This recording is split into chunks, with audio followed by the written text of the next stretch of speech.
Muy buenos días con todos, bienvenidos. Hoy día tenemos un live más donde vamos a seguir estudiando el Evangelio según San Marcos. Hoy día entramos a un nuevo capítulo, entramos al capítulo 15.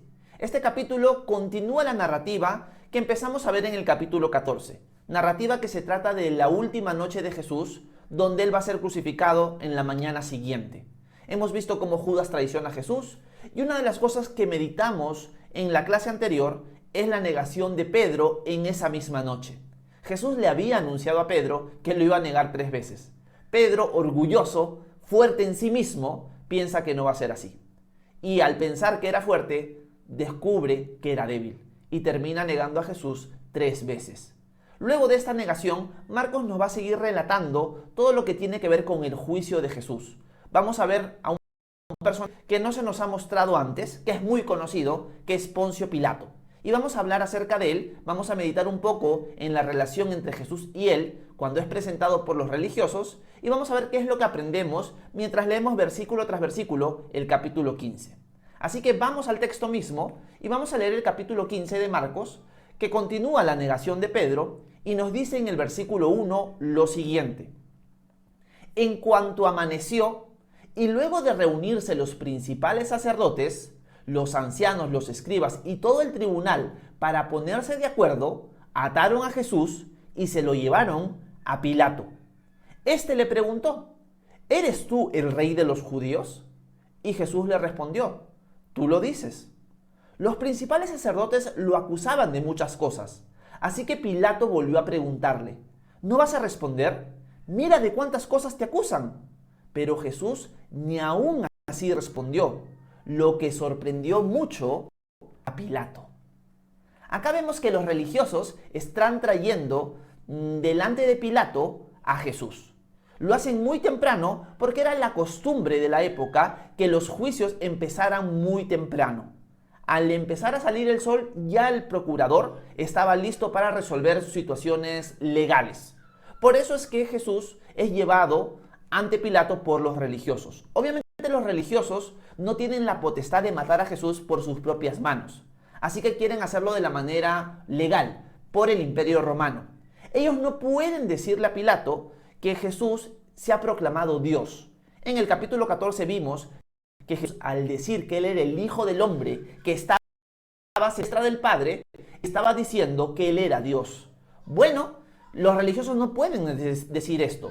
¿Por qué no pueden decir esto? Porque si le dicen a Pilato de que Jesús es Dios, Pilato simplemente va a decir, no me traigan tonterías. Nosotros creemos en un montón de dioses, un dios más no nos molesta. En cambio, si le dicen a Pilato que Jesús está diciendo que él es el rey de los judíos, eso sí va a traer problemas, porque eso atentaría contra la soberanía del César. Pilato, en cierto sentido, sirve al César, así que lo traen bajo ese argumento. En la lectura vimos que Pilato conversa con Jesús ante las acusaciones de los religiosos. Los religiosos están acusando a Jesús falsamente, eso nosotros lo sabemos. Pilato en cierto sentido sabe eso, sabe que los religiosos lo están acusando a Jesús falsamente y él no confía en los religiosos ni en el pueblo de Israel. Pero algo sorprendente pasa. Cuando Pilato cuestiona a Jesús y le pregunta, la respuesta de Jesús lo intriga.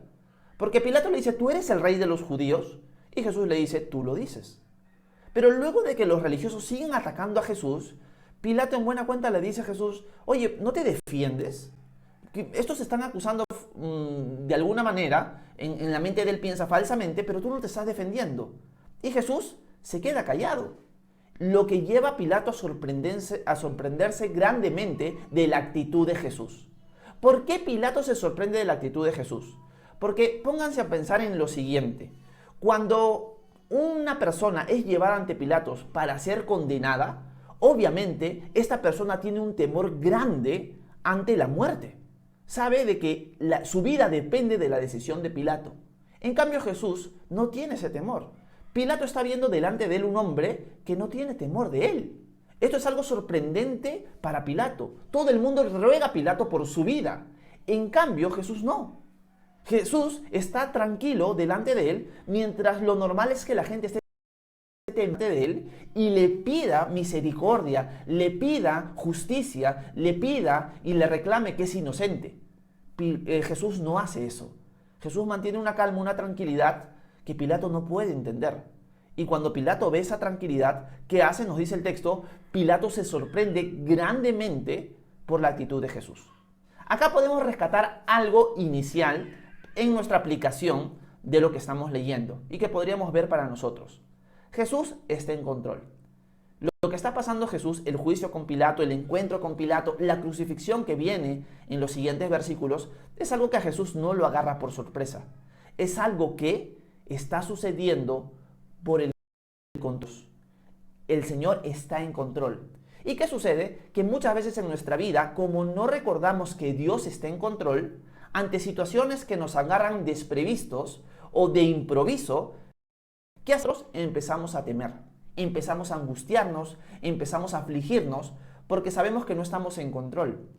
Pero es porque estamos olvidando que Dios sí está en control. Y es algo que tenemos que recordar esta mañana. Dios está en control. Y si tú estás pasando por una situación que te ha agarrado de improviso, que te ha agarrado frío, por así decirlo, tienes que entender lo siguiente. El Señor está en control. El Señor sabía que lo que estás pasando iba a pasar. Así que confía en Él, descansa en Él, clama a Él y vas a tener la misma actitud que tuvo Jesús delante de Pilato. ¿Cuál fue la actitud? Fue una actitud de calma, fue una actitud de tranquilidad.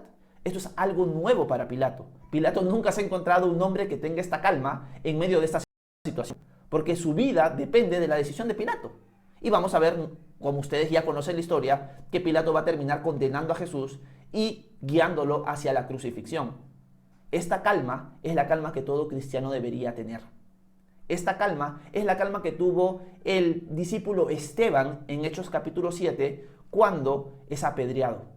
Esteban dice que tenía el rostro como un ángel en el capítulo 6 de Hechos. Este rostro de significa que era un rostro que brillaba, sino que un rostro que mostraba paz. Era una paz porque sabía que Dios estaba en control. Así que deberíamos recordar la promesa del Señor en Isaías 41:10, que dice, no temas que yo estoy contigo, no desmayes que yo soy tu Dios que te doy fuerzas. Siempre te ayudaré, siempre te sustentaré con mi victoriosa diestra mano de justicia. Esas promesas y ese control que tiene Dios de nuestras vidas y de toda situación debería llevarnos a la calma. Y esa calma es la que tiene Jesús en este momento. ¿Tienes calma en medio de situaciones turbulentas? Bueno, parte de nuestra madurez y parte de nuestro crecimiento en confiar en el Señor, de nuestra fe, va a ser esa calma en medio de la tormenta. Así que examinémonos y miremos a Jesús. Él está en control. Sigamos viendo ahora la discusión entre Pilato con los religiosos y Jesús que está en medio. Vamos a ver qué sigue ocurriendo. Pilato está sorprendido por la calma que tiene Jesús y es algo aplicativo para nosotros. Pero veamos qué es lo que Marcos nos sigue narrando de este suceso. Veamos el versículo 6 en adelante. Marcos nos sigue relatando lo siguiente. En el día de la fiesta, Pilato acostumbraba poner en libertad a un preso, el que la gente quisiera. Había uno que se llamaba Barrabás, que estaba preso con sus compañeros de motín porque en una revuelta había cometido un homicidio. Cuando la multitud se aproximó, comenzó a pedirle a Pilato que hiciera lo que acostumbraba a hacer. Pilato les preguntó, ¿quieren que ponga en libertad al rey de los judíos? Y es que Pilato sabía que los principales sacerdotes lo habían entregado a envidia. Pero los principales sacerdotes incitaron a la multitud a que Pilato soltara más bien a Barrabás. Pilato les preguntó, ¿y qué quieren que haga con el que ustedes llaman el rey de los judíos? Y ellos volvieron a gritar, ¡crucifícalo!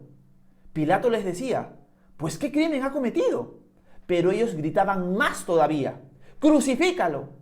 Pilato optó por complacer al pueblo y puso en libertad a Barrabás. Luego mandó que azotaran a Jesús y lo entregó para que lo crucificaran. Bueno, este texto es triste porque este texto nos muestra la debilidad de Pilato ante la multitud, pero acá también hay varias cosas que podemos aplicar a nuestra vida y que tenemos que tener cuidado. Primero, ustedes leyendo conmigo este relato saben de que Barrabás era un homicida, había cometido un homicidio, era una asesina. Pascua soltar a una persona presa que el pueblo le pidiera. Pilato en cierto sentido sabe que Jesús es inocente. El texto nos lo dice. Él sabe que han entregado a Jesús por envidia. Otros evangelios nos dicen que la esposa de Pilato tuvo un sueño con respecto a Jesús y le manda un mensaje a Pilato. Esposo, no tengas nada que ver con este hombre justo porque he tenido sueños concernientes a Pilato. Cuando escucha esto se asusta. Porque Pilato, en una conversación que tiene con Jesús, que está en el Evangelio según San Juan, vemos que Jesús le deja ver a Pilato que él no es de este reino y que su padre tiene ángeles que están a su disposición y que al final la autoridad que tiene Pilato ha sido dada por el Padre. Pilato ya empieza a dudar de si Jesús realmente es un ser divino. Obviamente en la cosmología, en la cosmovisión de Pilato, él cree en muchos dioses y podría ser que el que está delante de él es un dios. En la mente de Pilato, obviamente. Nosotros sabemos que Jesús es Dios hecho hombre, el único Dios verdadero. Pero Pilato, cuando recibe estas noticias, sabe que Jesús es inocente y lo quiere soltar. Pero ¿qué hace el grupo religioso, la élite religiosa, los maestros de Israel, los sacerdotes? Mueven a la multitud a decirle a Pilato que crucifique a Jesús y que no lo suelte, sino que suelte a Barrabás. Acá hay una aplicación muy importante también para nosotros. Los líderes religiosos, esa gente que el pueblo veía como modelos a seguir, como sus maestros, son las personas que les están guiando a la destrucción. Son las personas que están guiando al pueblo a que la sangre de Jesús caiga sobre juicio sobre ellos. En otras palabras, estos líderes religiosos están enseñando falsamente al pueblo. ¿Cuál debería ser la actitud del pueblo? No guiarse simplemente por lo que los líderes religiosos dicen, sino cuestionar si lo que los líderes religiosos están diciendo va acorde con la palabra de Dios.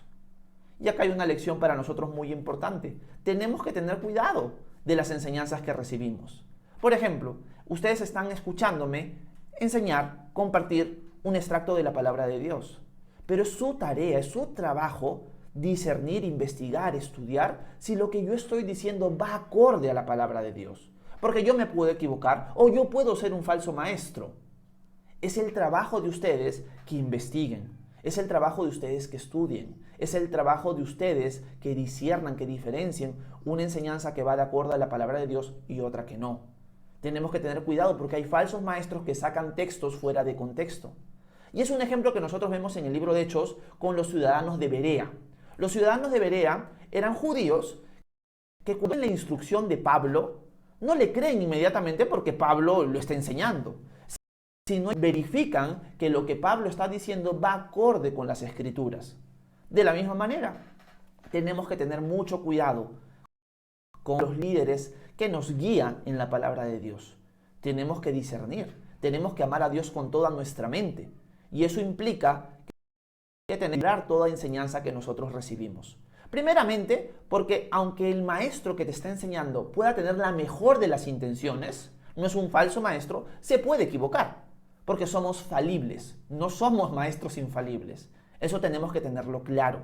Y segundo, porque hay falsos maestros que se han metido en y que guían al pueblo a la perdición. Estos líderes religiosos, respetados por la comunidad, están guiando al pueblo a la destrucción. De la misma manera tenemos que tener cuidado. No vaya a ser que en tu iglesia local se ha infiltrado una falsa enseñanza y que te está llevando a ti a la perdición o a una actitud sectaria. ¿Cuál es tu deber? Discernir, investigar, estudiar, filtrar las enseñanzas de acuerdo a la luz de la palabra de Dios. Y cuando una enseñanza no va de acuerdo a la palabra de Dios, tú tienes que decir, ahí no más, para ahí. Suficiente, yo no voy a acatar esto, yo no voy a aceptar esto porque esto no va acorde a la palabra de Dios. Es un trabajo que cada uno de nosotros tiene. Y la segunda aplicación que veo en este texto es una aplicación triste, en verdad, porque tiene que ver con Pilato. Pilato sabe que Jesús es inocente, hasta ha tenido su esposo un sueño con respecto a Jesús, pero aún así, él se somete a la presión del pueblo.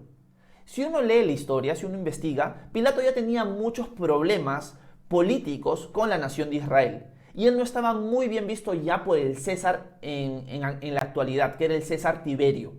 Tiberio César ya había tenido muchos problemas con Pilato con respecto a su gobierno con los judíos. Así que Pilato no se quiere ganar un problema adicional. Y Pilato sucumbe ante la presión del pueblo y termina entregando a Jesús sabiendo que es inocente. Lección para nosotros. Tenemos que tener cuidado de sucumbir ante la presión de los que nos rodean para ir en contra de la voluntad de Dios.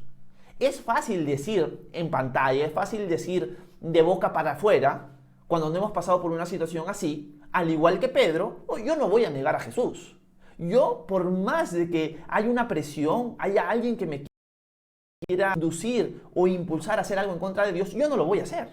Yo me voy a mantener firme. Es fácil decir eso hasta que pasamos por una situación así. Porque una de las cosas que alguno de nosotros ha experimentado es que la presión del grupo a veces es bien fuerte.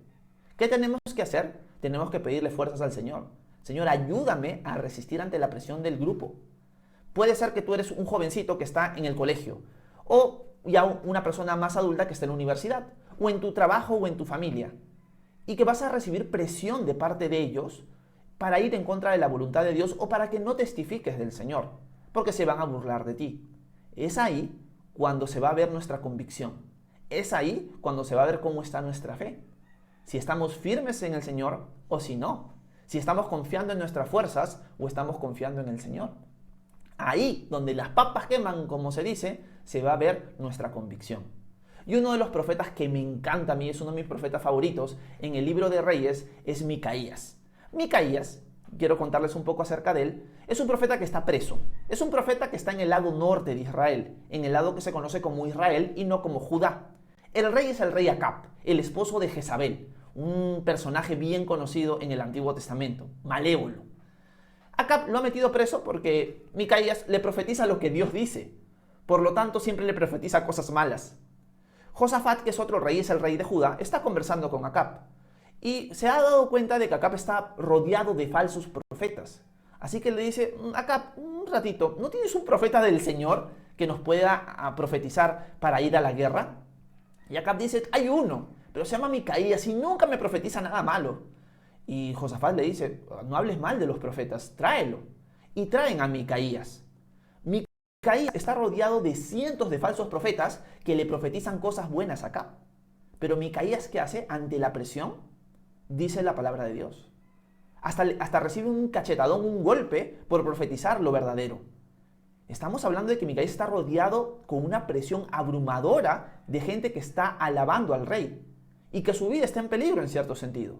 Pero Micaías no sucumbe ante la presión y le profetiza a Acab lo que Dios le dice. Ese ejemplo de Micaías es un ejemplo para nosotros. Así deberíamos buscar ser nosotros. ¿Cómo podemos llegar a ser como Micaías? Pidiéndole al Señor que nos dé esa fortaleza, arraigándonos a Él, permaneciendo en Él y Él en nosotros. Solo así vamos a tener esa convicción.